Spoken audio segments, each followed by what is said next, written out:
Well, once again, the average selling price for a home in the GTA is up. So let's talk about that. Today, we've got the stats out for September. Kind of some surprising information. I'm going to break it down for you. The most important thing you need to know is that prices went up again, year over year and month over month. Now, it's a 3% increase from last year at this time, but the important thing to note is that for 5 months in a row, prices have been going up. Despite all of the other stuff that we keep hearing, the demand is obviously still very strong. But at the same time, and this is what makes it really interesting, is that sales volume was down relatively significantly, about 7% over this time last year, also down over last month, and new listings were up dramatically, 44% from last year. So, you know, when you have listings up and sales down, you'd think that prices will go down, but they have not.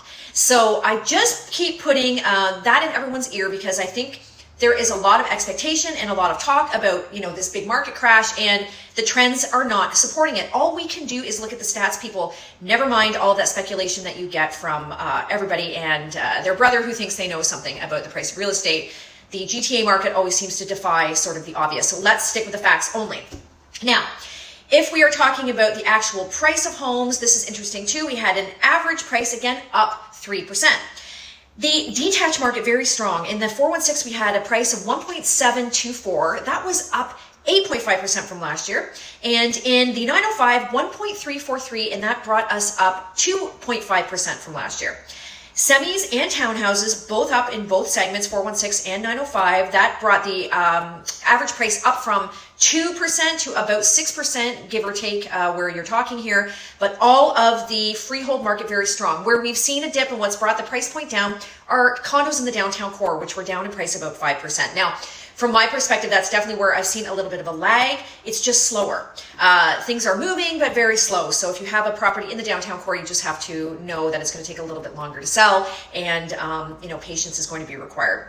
Other interesting point that I want to mention about the stats this month is that the days on market are actually down over last year. So last September, about 35 days, this September, about 30 days. That still makes it a seller's market.